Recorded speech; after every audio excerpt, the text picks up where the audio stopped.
میرے آقا علیہ السلام فرماتے ہیں لا الہ الا اللہ کی گواہی دینا جنت کی کنجی ہے۔ نبی پاک علیہ السلام فرماتے ہیں جو بندہ دن یا رات کی کسی ساعت میں لا الہ الا اللہ کہتا ہے تو اس کے نامہ اعمال میں سے برائیاں مٹا کر اس کی جگہ اتنی ہی نیکیاں لکھ دی جاتی ہیں۔ ہائے ہائے، افضل الذکر کہا گیا، کلمہ پاک کو سب سے افضل ذکر کہا گیا۔ اور سنو، ایک حدیث پاک میں ہے میرے آقا علیہ السلام فرماتے ہیں کہ جو بندہ 100 مرتبہ لا الہ الا اللہ پڑھے گا جب قیامت کے دن اٹھایا جائے گا تو اس کا چہرہ 14ویں کے چاند کی طرح چمکتا ہو، اور اس بندے سے افضل کسی کا عمل نہیں اٹھایا جاتا مگر جو اس کی مثل پڑھے یا اس سے زیادہ پڑھے۔ تو اے میرے میٹھے اسلامی بھائیوں، ہمیں کلمہ طیبہ کو کم از کم 100 بار تو روز پڑھے۔ ایک اور بڑا کمال کا وظیفہ پیارے آقا علیہ السلام فرماتے ہیں جو لا الہ الا اللہ وحدہ لا شریک لہ احدا صمدا لم یلد ولم یولد ولم یکن لہ کفوا احد، یہ پڑھ لے اللہ عز و جل اس کے لیے 20 لاکھ نیکیاں لکھے گا۔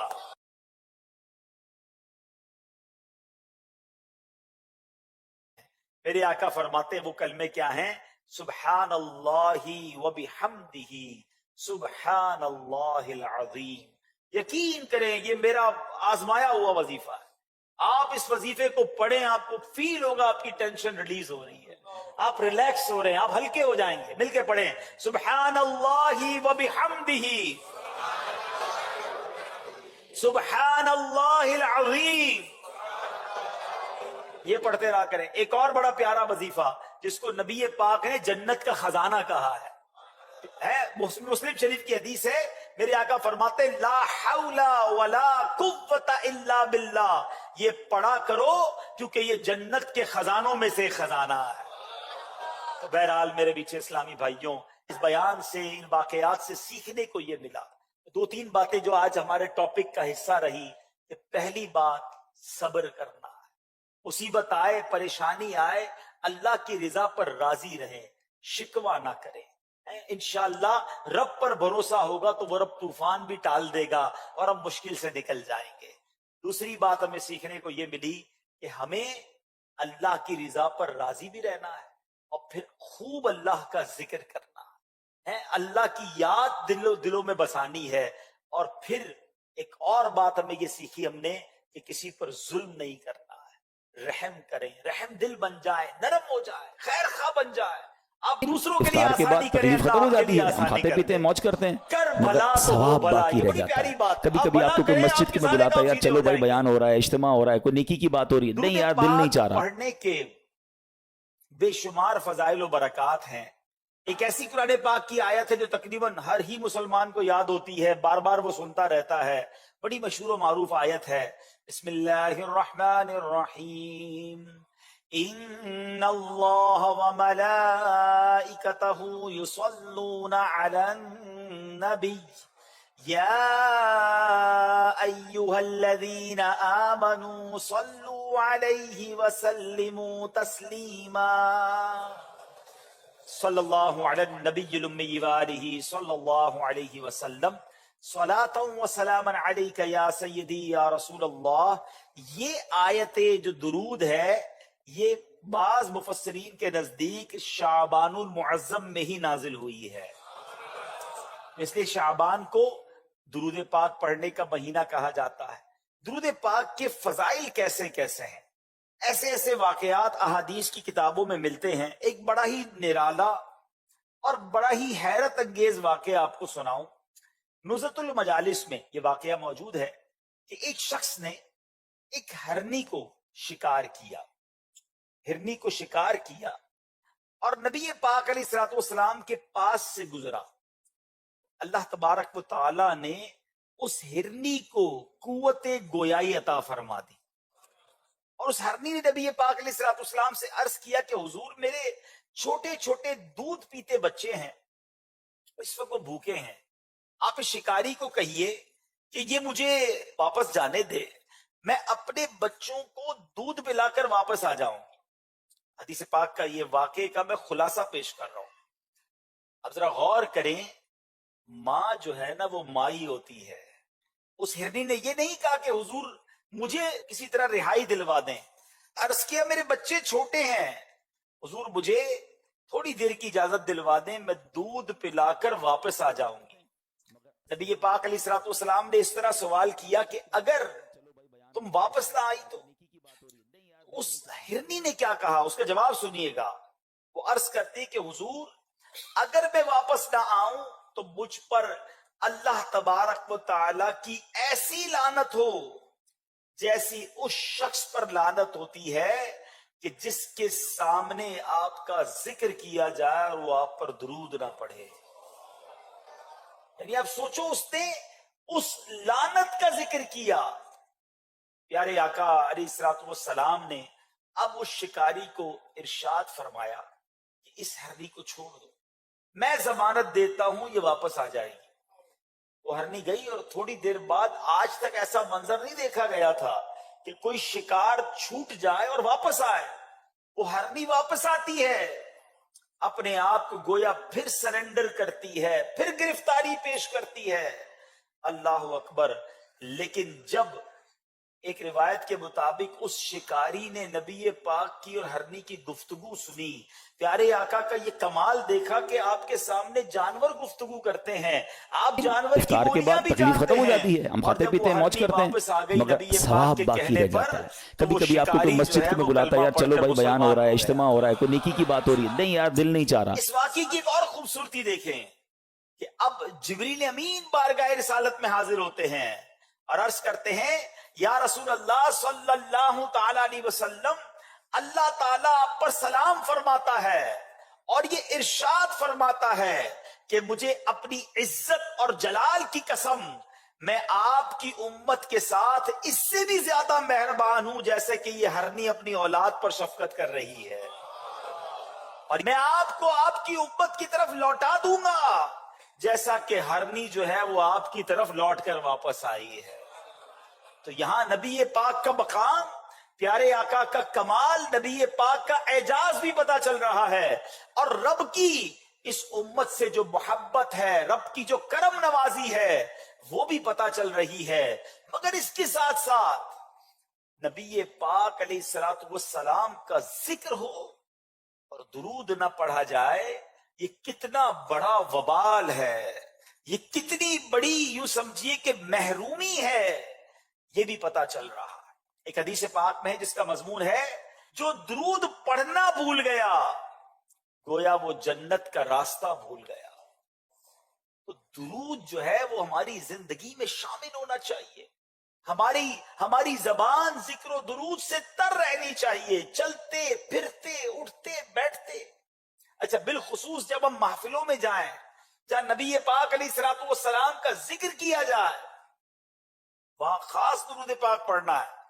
اور علماء بڑی پیاری بات فرماتے ہیں، جب کوئی بندہ، ہم بعض اوقات کسی نعت خوانی میں جاتے ہیں، اجتماع میں جاتے ہیں اور پیارے آقا علیہ الصلوۃ والسلام کا ذکر کئی بار سنتے ہیں، تو فرمائیں بندے کو چاہیے کہ اپنی زندگی میں ایک مخصوص تعداد میں روزانہ درود پاک پڑھتا رہے.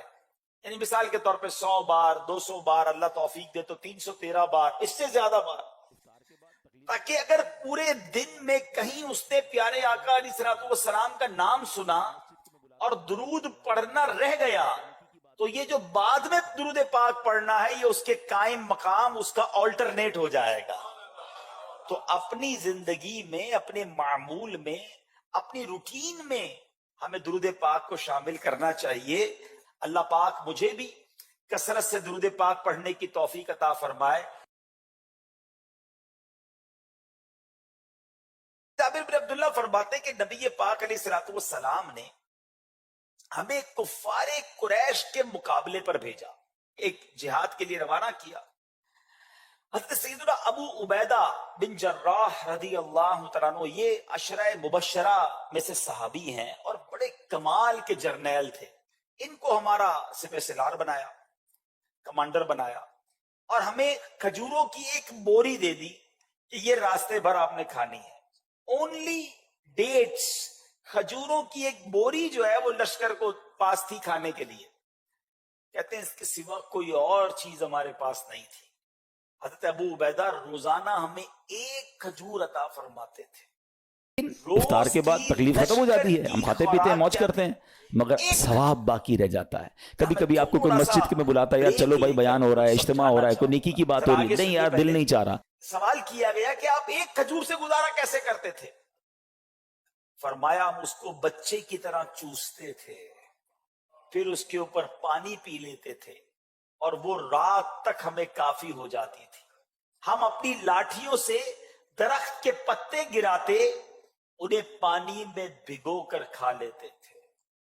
یہ صحابہ تھے, یہ جانثاران مصطفیٰ صلی اللہ تعالی علیہ وسلم تھے. یہ کسی پکنک کے لیے نہیں گئے تھے, یہ راہ خدا میں جان لٹانے گئے تھے, اسلام کی خدمت کے لیے گھر سے نکلے تھے.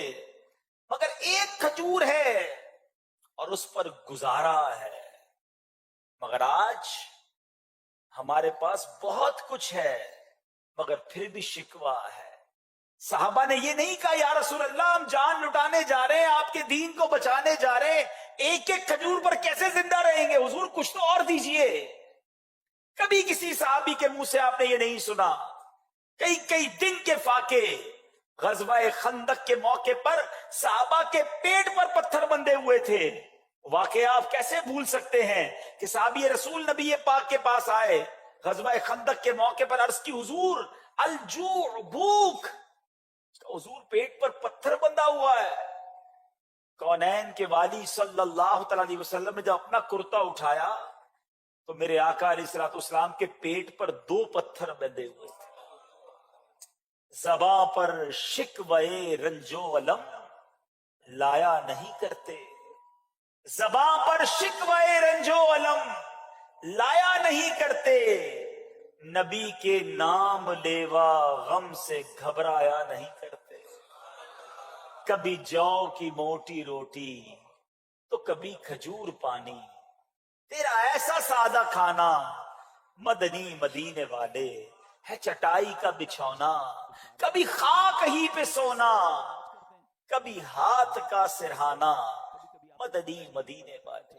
ایک طرف تو نعتیں پڑھتے ہیں, مگر کبھی مچھلی نہ لگے, کبھی روزگار نہ ملے, کبھی کاروبار میں کمی ہو جائے, کبھی تھوڑے پیسوں کا نقصان ہو جائے تو شکوے شکایات کمپلین, برباد ہو گیا, اللہ نے کچھ نہیں دیا, میں تو نماز پڑھتا ہوں پھر بھی میرے روزگار میں برکت نہیں ہوتی.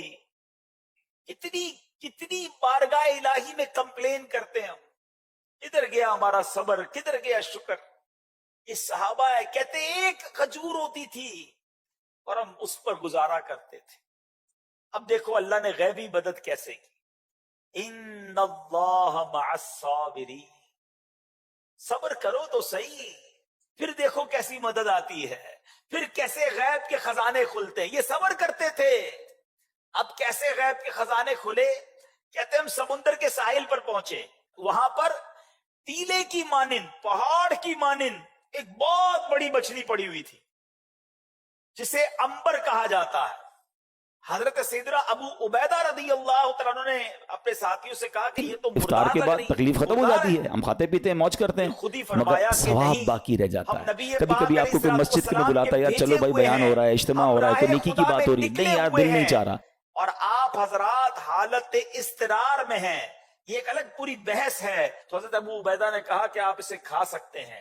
اب کیا ہوا, کہتے ہیں پورے لشکر نے 300 لوگ تھے, 1 مہینے تک اس مچھلی کو کھاتے رہے, اس کو مچھلی ختم نہ ہوئی. اتنی بڑی مچھلی, اس کی سائز کتنی بڑی تھی. فرماتے ہیں کہ ہم نے کھایا کہ ہم سارے فربا ہو گئے, تگڑے ہو گئے. مجھے یاد ہے وہ صحابی کہتے ہیں کہ ہم اس کی آنکھ کے جو ہول تھا, گھڑا تھا, اس پہ سے مٹکے بھر کر چربی نکالتے اور اس مچھلی سے بیل جتنے بڑے بڑے ٹکڑے کاٹتے تھے. اتنی بڑی مچھلی تھی. کہتے ہیں کہ اس مچھلی کی آنکھ کا حلقہ اتنا تھا کہ حضرت ابو عبیدہ نے ہم میں 13 آدمیوں کو اس کے آنکھ کے حلقے میں بٹھایا تو ہم سارے اس میں سما گئے. اتنی بڑی مچھلی.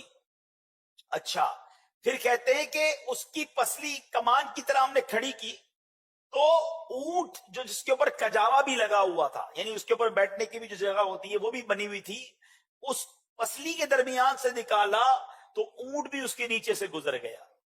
اللہ پاک نے ایسی غیبی مدد کی. اب اس کے بعد وہ کہتے ہیں کہ ہم نے پورا مہینہ اس پر گزارا، اب اس کا کچھ گوشت کاٹ کر ہم نے اپنے پاس بھی رکھ لیا. اور اس کے بعد جب مدینہ منورہ پہنچے اور نبی پاک صلی اللہ علیہ وسلم کی خدمت میں حاضر ہوئے تو آپ سے ذکر کیا تو آپ علیہ الصلوۃ والسلام نے فرمایا وہ رزق تھا جو اللہ تعالیٰ نے تمہارے لیے پیدا کیا تھا، کیا تمہارے پاس اس گوشت میں سے کچھ ہے؟ صحابہ نے کہا جی حضور ہم بچا کر بھی لائے ہیں. تو پیارے آقا علیہ الصلوۃ والسلام نے فرمایا اگر ہو تو ہمیں بھی کچھ کھلاؤ.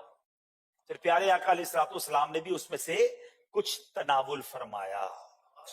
ان اللہ مع الصابرین، صبر کرتا ہے نا جب بندہ تو ادھر سے روزی دی جاتی ہے، ادھر سے مدد کی جاتی ہے، جب بندہ سوچ بھی نہیں سکتا وہاں سے ہیلپ آ جاتی ہے.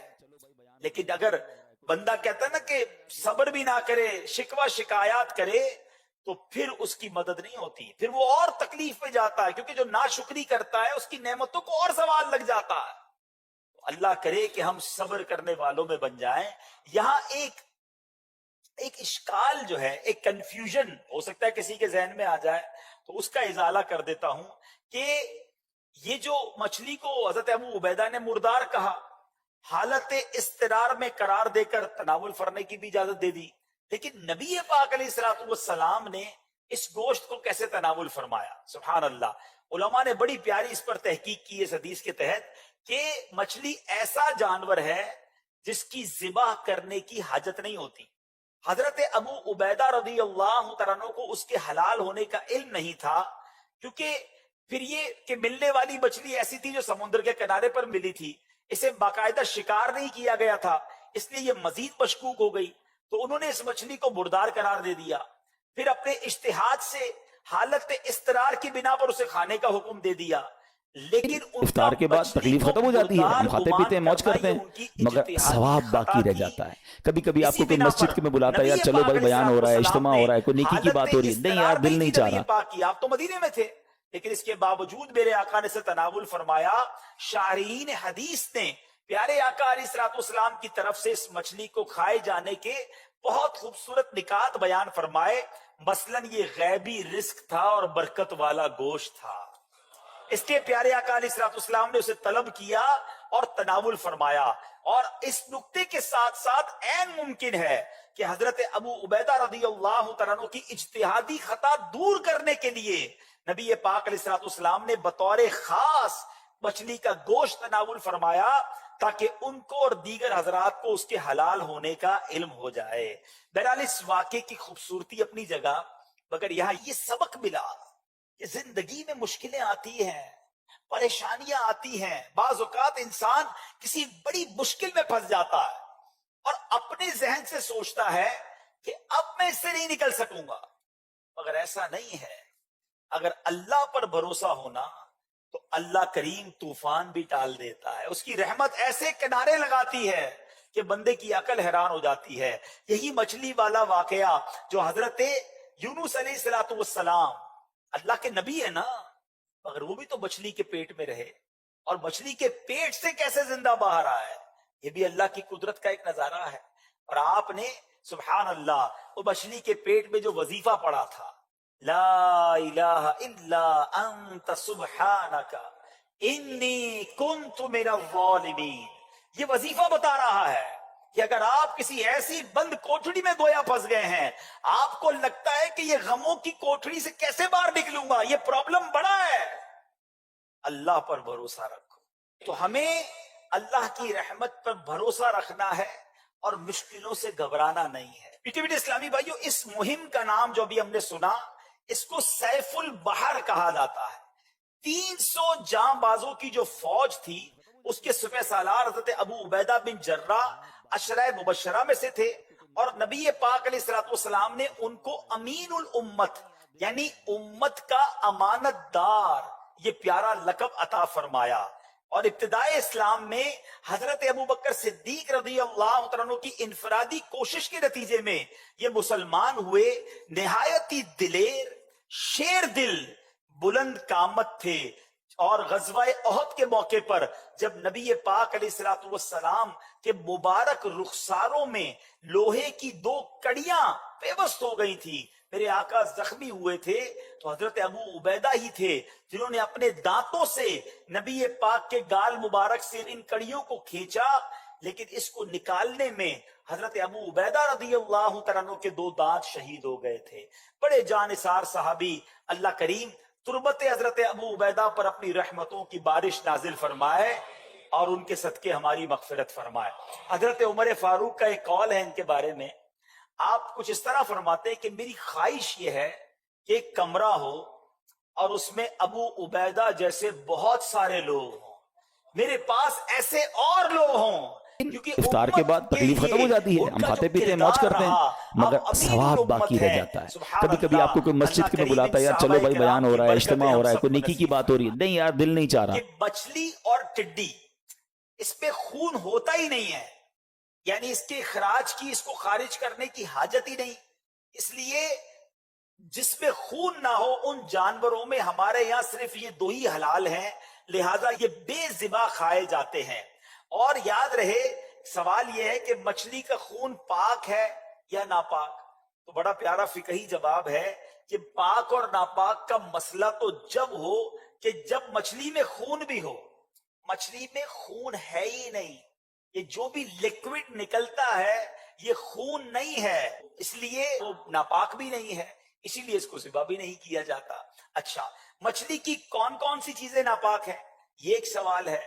تو علماء فرماتے ہیں کہ مچھلی میں کوئی بھی چیز ناپاک نہیں ہے. مچھلی کو کاٹیں، مچھلی کے اندر کوئی بھی چیز جو ہے وہ ناپاک نہیں ہے. ایک بڑا عجب واقعہ کتابوں میں لکھا، جب سکندر بادشاہ تھا، اللہ پاک نے اس سمندر کو کیسی عجیب و غریب مخلوقوں سے بھر رکھا ہے.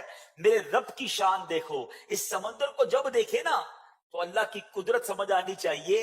ان اللہ علی کل شیء قدیر.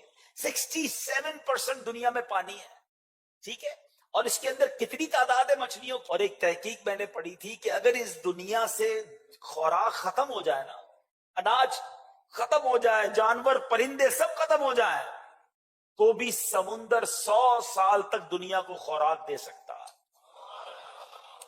اللہ کی قدرت. اور کتنی بڑی بڑی مچھلیاں ہیں. ذرا واقعہ سنیے گا کہ سکندر بادشاہ کی فوج جو ہے ہندوستان سے بحری جہاز میں روانہ ہوئی. شام کے وقت سمندر میں ایک جزیرہ یعنی خشکی کا ٹکڑا تھا، نظر آیا، آئرلینڈ نظر آیا.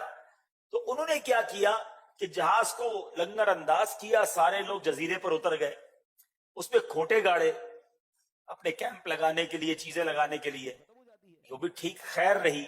تھوڑی دیر بعد آگ جلائی، جزیرے پر آگ جلائی کہ کھانا پکائیں.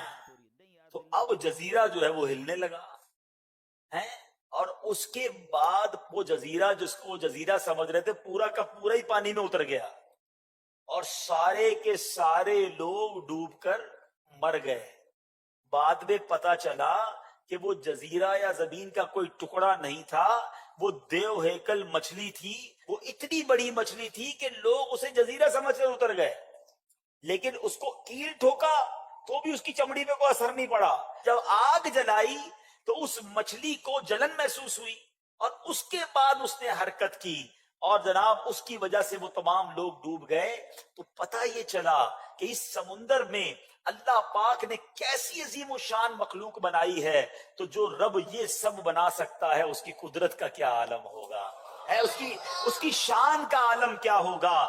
آج بھی زندہ رہنے والے جانوروں میں ہاتھی دیکھا ہوگا آپ نے، بڑے بڑے اور جانور نظر آتے ہیں، لیکن اس دنیا میں زندہ رہنے والے جانوروں میں سب سے بڑا جو جانور ہے وہ ویل مچھلی ہے. افطار کے بعد تکلیف ختم ہو جاتی ہے، ہم کھاتے پیتے ہیں، موج کرتے ہیں، مگر ثواب باقی رہ جاتا ہے. کبھی کبھی آپ کو کوئی مسجد میں بلاتا ہے، یار چلو بھائی بیان ہو رہا ہے، اجتماع ہو رہا ہے، کوئی نیکی کی بات ہو رہی ہے، نہیں یار دل نہیں چاہ رہا. جا چکی ہے جو کہ 108 فٹ لمبی اور 131 ٹن یعنی 3668 من سے بھی زیادہ وزنی تھی. اور بلو ویل جو ہے وہ برفانی سمندروں میں رہتی ہے. جب یہ تیرتی ہے تو اس کی رفتار 22.68 میل فی گھنٹہ کی رفتار زیادہ ہوتی ہے، اور 520 گھوڑوں کی طاقت کے برابر اس وقت اس کی طاقت ہوتی ہے جب وہ سمندر میں تیر رہی ہوتی ہے۔ بلو ویل بچہ جب پیدا ہوتا ہے تو وہ بچہ 25 فٹ تک لمبا اور 7 ٹن یعنی 7000 کلو سے زیادہ وزنی ہوتا ہے۔ اللہ اکبر، اللہ اکبر، یہ ہے میرے رب کی شان۔ فَبِأَيِّ آلَاءِ رَبِّكُمَا تُكَذِّبَانِ، ہے اللہ کی قدرت ہے یہ۔ سمندر میں رہنے والوں، یہ سب معلومات دیکھ کر نا اللہ سے محبت بڑھنی چاہیے۔ جب سمندر کی خوبصورتی دیکھیں، جب دنیا کی خوبصورتی دیکھیں نا، تو اللہ کرے کہ اس وقت یہ ذہن بنے کہ میرے مولا نے دنیا ایسی بنائی ہے، اس کی جنت کیسی ہوگی۔ جنت کے بارے میں تو احادیث میں مضمون آتا ہے کہ جنت ایسی نعمت ہے نہ کسی آنکھ نے دیکھا، نہ کسی کان نے سنا، امیجنیشن بھی نہیں کر سکتا کوئی، تو سوچ سے بھی ورا ہے جنت۔ تو ان تمام چیزوں کو سننے کے بعد ہمیں جنت کی تیاری اور تیز کر دینی چاہیے، ہمیں جنت کے لیے مزید جستجو کرنی چاہیے، ایسے اعمال کرنے چاہیے کہیں ایسا نہ ہو کہ خوش نصیب تو جنت میں جائیں اور میں محروم رہ جاؤں۔ اللہ سے دعا کرتے، مولا تیری جنت بہت بڑی ہے میرے مولا، ہمیں محروم نہ کیجیو، ہم گناہگاروں کو بھی تیری جنت میں جگہ عطا فرما دے، ہم سب سے راضی ہو جا۔ تو بہرحال میرے میٹھے اسلامی بھائیوں، ایک اور بڑا عجیب واقعہ بزرگان دین کا، میں آج کوشش کروں گا اپنے بیان میں اسی ٹاپک کو کنٹینیو کروں تاکہ یہاں کے لوگوں کی دلچسپی بھی اور حیرت انگیز باتیں ہیں۔ ایک بزرگ اپنی بچی کے ساتھ کسی کشتی میں جا رہے تھے، تو وہ مچھلیاں پکڑ رہے تھے۔ نیک آدمی تھا مگر بچی بڑی سمجھدار تھی، وہ مچھلی پکڑتے ٹوکری میں ڈالتے، بچی جو ہے مچھلی اٹھاتی پیچھے سے واپس پانی میں ڈال دیتی۔ اب وہ ٹوکری پہ مچھلی ڈالی جا رہے ہیں، بیٹی پیچھے سے پانی میں ڈالی جا رہی ہے۔ جب پورا سفر ختم ہو گیا تو کہا بیٹی بتاؤ کتنی مچھلیاں جمع ہوئی؟ کہا بابا جان مچھلیاں تو میں نے ساری پانی میں ڈال دی۔ یہ کیا کیا؟ اتنی محنت، سارا دن کوشش کی۔ تو کہا حضور آپ ہی نے تو بتایا تھا کہ حدیث پاک میں ہے جال میں وہی مچھلی پھنستی ہے جو اللہ کے ذکر سے غافل ہو جاتی ہے، لہذا مجھے اچھا نہیں لگا ہم وہ مچھلی کھائیں جو ذکر اللہ سے غافل ہو گئی۔ اپنی بچی کی زبان سے یہ حکمت بھری بات سن کر اس شخص پر رکت طاری ہو گئی اور وہ رونے لگا اور مچھلی پکڑنے کا کانٹا سائڈ پہ ڈال دیا۔ اس واقعے سے یہ نہیں معلوم ہوتا، یہ کوئی یہ نہ سمجھے کہ مچھلی نہیں کھا سکتے، مچھلی کھا سکتے ہیں، مگر یہ بات سمجھنے والی ہے۔ ایک اور حدیث پاک سناتا ہوں، نبی پاک افطار کے بعد تکلیف ختم ہو جاتی ہے، ہم کھاتے پیتے ہیں، موج کرتے ہیں، مگر ثواب باقی رہ جاتا ہے۔ کبھی کبھی آپ کو کوئی مسجد میں بلاتا ہے، یار چلو بھائی بیان ہو رہا ہے، اجتماع ہو رہا ہے، کوئی نیکی کی بات ہو رہی ہے، نہیں یار دل نہیں چاہ رہا۔ جانور ذکر اللہ سے غافل ہوتا ہے وہی ذبح کر دیا جاتا ہے۔ بزرگان دین کے اقوال ہے۔ اس سے کیا سیکھنے کو ملا کہ اگر جانور ذکر کرنا چھوڑ دے تو وہ پکڑا جاتا ہے، گرفتار ہو جاتا ہے۔ ہم تو اشرف المخلوقات کہلاتے ہیں نا، کتنا ذکر کرتے ہیں، کتنا اللہ کو یاد کرتے ہیں۔ اگر مجھے اور آپ کو پکڑا نہیں جا رہا، مجھے اور آپ کو پکڑا نہیں جا رہا، لیکن کہیں تو جواب دینا پڑے گا نا کہ ان اوقات کو، ان ایام کو، ان نعمتوں کو کیسے گزارا۔ یہ بات سمجھنے والی ہے۔ ایک اور واقعہ سنیے، حضرت جنید بغدادی اولیاء کرام کی جماعت کے سردار کہلاتے ہیں۔ ایک بار کسی شخص نے آپ کو پرندہ تحفے میں بھیجا، آپ نے قبول فرما کر اس پرندے کو پنجرے میں بند کر دیا، کچھ مدت کے پاس اپنے پاس رکھ کر اسے آزاد کر دیا۔ تو کسی نے لوگوں نے پوچھا کہ حضرت آپ نے پرندے کو آزاد کیوں کر دیا؟ تو کہا مجھے وہ پرندہ بڑی منت سے کہنے لگا، اے جنید افسوس ہے تم تو اپنے دوستوں کے ساتھ ملاقات کا لطف اٹھاتے ہو، مجھے میرے دوستوں سے ملاقات سے تم نے دور رکھا ہے اور پنجرے میں بند رکھا ہوا ہے۔ کہتے ہیں مجھے بڑا رحم آیا، میں نے پرندے کو آزاد کر دیا۔ پرندہ اڑتے وقت کہنے لگا کہ پرندہ یا جانور جب تک ذکر اللہ میں مصروف رہتا ہے آزاد رہتا ہے، جب اس پر غفلت طاری ہوتی ہے قید میں مبتلا ہو جاتا ہے۔ اے جنید میں یاد الہی سے ایک ہی دن غافل ہوا تھا جس کی سزا مجھے پنجرے کی سخت قید میں بھگتنا پڑی. ہائے ان لوگوں کا کیا حال ہوگا جو اکثر اوقات ذکر اللہ سے غافل رہتے ہیں. اے جنید میں آپ کے سامنے پکا وعدہ کرتا ہوں کہ آئندہ کبھی ذکر اللہ سے غافل نہ رہوں گا. یہ کہہ کر وہ پرندہ اڑ گیا. پھر وہ پرندہ حضرت جنید بغدادی رحمت اللہ تعالی کی زیارت کے لیے آیا کرتا اور ان کے ہمراہ دسترخوان پر دانے وغیرہ بھی چنتا تھا. جب حضرت جنید بغدادی کا انتقال ہوا تو وہ پرندہ بھی زمین پر گرا اور تڑپ تڑپ کر مر گیا. اس کے بعد حضرت جنید بغدادی کو کسی نے خواب میں دیکھ کر پوچھا کہ آپ کے ساتھ کیا معاملہ ہوا. حضرت جنید بغدادی کہتے ہیں چونکہ میں نے اس پرندے پر رحم کھایا تھا اللہ کریم نے بھی مجھ پر رحم فرما دیا. اب یہ واقعہ کیا بتا رہا ہے, کیا سکھا رہا ہے؟ بڑے مزے سے ہم اپنی جو اللہ کی نعمتیں اس کو کھا رہے ہوتے ہیں, مگر کبھی سوچا یہ ساری نعمتیں رب نے ہمارے لیے بنائی, مگر ان نعمتوں کا ہم کیا شکر ادا کر رہے ہیں؟ اور پھر رحم, اسلام جانوروں پر رحم کا حکم دیتا ہے, پھر انسان پر کتنا رحم ہونا چاہیے. آج یہاں انسان پر بھی رحم نہیں کرتے لوگ. چوری کر رہے ہیں, ڈکیتی کر رہے ہیں, اگلا رو رہا ہے, گڑ گڑا رہا ہے, اس کی پورے مہینے کی کمائی ہے, بعض اوقات تو پہلی تاریخ کو تنخواہ لے کے نکلتا ہے, مگر ظالم پسٹول دکھا کر اس کی تنخواہ لے جاتا ہے. وہ کیا سمجھتا ہے ان پیسوں سے وہ خوش رہے گا؟ افطار کے بعد تکلیف ختم ہو جاتی ہے, ہم کھاتے پیتے ہیں, موج کرتے ہیں, مگر ثواب باقی رہ جاتا ہے. کبھی کبھی آپ کو کوئی مسجد میں بلاتا ہے, یار چلو بھائی بیان ہو رہا ہے, اجتماع ہو رہا ہے, کوئی نیکی کی بات ہو رہی ہے, نہیں یار دل نہیں چاہ رہا. غور سے سنو, ظلم تم کر تو لوگے, مگر یاد رکھنا قیامت کے دن اللہ مظلوموں کے ساتھ ہوگا. اور اگر کسی مظلوم کی ہائی دنیا میں لگ گئی نا تو تمہاری دنیا بھی برباد ہو جانی ہے. کیسے جواب دو گے اللہ کو؟ خدا را زندگی ایسی گزارے کہ ہم کسی پر ظلم نہ کریں. مردود ہے نا شیطان, وہ اللہ کا ذکر تو کرنے نہیں دیتا. ایک شخص تھا, رات کو ذکر اللہ کر رہا تھا, تو اس کی زبان پر اللہ اللہ کا ورد جاری تھا. تو شیطان نے اس کو جھڑک کر کہا, اے کمبخت, کب تک اللہ اللہ کی رٹ لگائے رکھے گا؟ ادھر سے تو کوئی جواب ملتا نہیں ہے, تو ہے کہ مسلسل اللہ کو پکار رہا ہے اور رب کی طرف سے تو تجھے کوئی جواب ملتا ہی نہیں ہے. شیطان کا یہ وار اس کے دل پر لگا اور وہ دل ٹوٹ گیا. ذکر تھوڑی دیر کے لیے چھوڑ دیا. رات کو جب وہ سویا نا تو حضرت خضر خواب میں تشریف لائے. فرما رہے تھے, اے نیک بخت, تو نے ذکر کیوں چھوڑ دیا؟ تو اس نے کہا, بارگاہ الہی سے کوئی جواب ہی نہیں ملتا, میں اللہ کو پکارتا ہوں, وہاں سے کوئی جواب ہی نہیں آتا. مجھے فکر ہونے لگی میرا ذکر کہیں رد ہی نہ کر دیا گیا ہو. ذرا حضرت خضر کا جواب سنیے گا. آئے ہائے کیا جواب دیا ہے, اللہ کرے یہ نقش ہو جائے دل پر. حضرت خضر کہتے ہیں کہ مجھے بارگاہ الہی سے حکم ہوا ہے کہ تیرے پاس جاؤں اور تجھ کو بتاؤں کہ تو جو اللہ کا ذکر کرتا ہے نا وہی ہمارا جواب ہے. ذرا سنیے, جملہ سنیے, جو تو اللہ کا ذکر کرتا ہے نا وہی ہمارا جواب ہے. جو تیرے دل میں سوز و گداز پیدا ہوتا ہے ہمارا ہی تو پیدا کیا ہوا ہے. یہ ہمارا ہی کام ہے کہ تجھے اپنے ذکر میں مشغول کر دیا ہے. تیرے ہر یا اللہ کہنے میں ہماری 100 لبیک پوشیدہ ہے. ہائے ہائے ہائے ہائے, کاش یہ بات سمجھ آ جائے.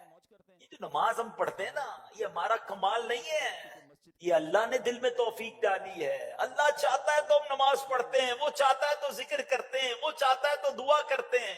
بڑی پیاری بات علماء کہتے ہیں کہ جس رب نے تمہیں دعا کی توفیق دی ہے قبول بھی وہی فرمائے گا. مانگو تو صحیح, جس نے نماز کی توفیق دی ہے قبول بھی وہ فرمائے گا. کئی لوگ ایسے شیطان کے وار میں آ جاتے ہیں, یار ہم بڑے گناہگار ہیں, ہم کیا نماز پڑھیں, ہم کیا دعا کریں. ارے میرے رب کی رحمت بہت بڑی ہے.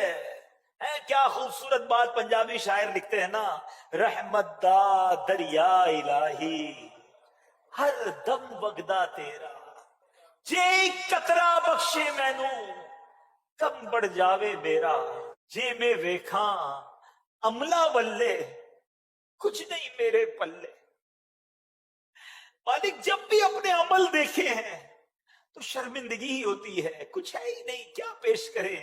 بس ایک امید رحمت والے رب سے ہے کہ جے میں ویکھا عملہ ولے، کچھ نہیں میرے پلے، جے ویکھا میں رحمت رب دی بھلے افطار کے بعد بھلے تکلیف ختم ہو بھلے۔ جاتی ہے، ہم کھاتے پیتے ہیں، موج انشاءاللہ کرتے ہیں، اللہ کی مگر رحمت ساتھ ثواب ہوگی باقی رہ تو جاتا ہے۔ بیڑا کبھی پار کبھی ہو آپ کو کوئی جانا۔ مسجد میں بلاتا ہے، یار اس چلو بھائی رحمت بیان والے ہو رب رہا ہے، کو اجتماع یاد ہو تو رہا ہے، کرو کوئی نیکی نا، کی بات ہو رہی ہے، نہیں اس یار کا دل نہیں ذکر چاہ تو رہا۔ کیجئے۔ اللہ اکبر۔ آپ نے حضرت جنید بغدادی کا واقعہ تو سنا، اب حضرت جنید بغدادی کا انداز کیا ہوتا تھا۔ ایک بار آپ نائی کے پاس گئے، مونچھیں کٹوانے گئے، آپ ذکر الہی کر رہے تھے، نائی نے کہا حضور تھوڑی دیر تو خاموش ہو جائیں، مجھے آپ کی مونچھیں کاٹنی کہ آپ کے ہونٹ پہ کٹ نہ لگ جائے۔ کہتے میرے ہونٹ کٹتے ہیں تو کٹ جائیں، میں اللہ کا ذکر نہیں چھوڑ سکتا۔ ایک ایک لمحہ ذکر الہی میں گزارتے تھے۔ انہوں نے حدیثیں سنی ہیں، انہوں نے قرآن کی آیتیں سنی ہیں۔ آؤ میں آپ کو میرے میٹھے اسلامی بھائیوں نبی پاک علیہ الصلوۃ والسلام کی حدیث سناتا ہوں۔ اللہ کا ذکر کرنے والے کتنے خوش نصیب ہیں، اس کو یاد کرنا یہ کتنی بڑی سعادت ہے۔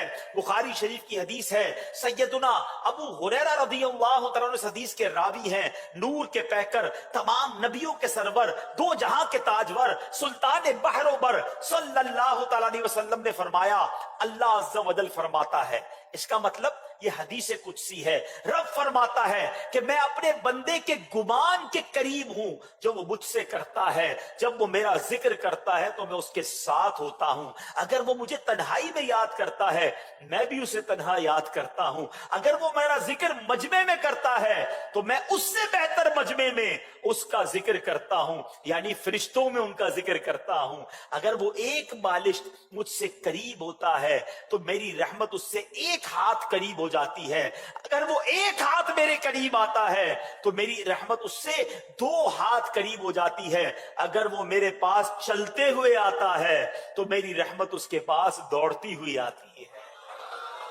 ہائے ہائے ہائے، رب کی رحمت کی طرف سے تو یہ اعلان ہے کہ آ جاؤ میرے بندو، اس کی رحمت تو چاہ رہی ہے کہ ہماری بخشش ہو جائے، میرے رب کی رضا ہے کہ ہم بخشے جائیں، رحمتیں ہم پر برسائے، مگر یہ کیسا بندہ ہے جو اس سے دور بھاگتا ہے۔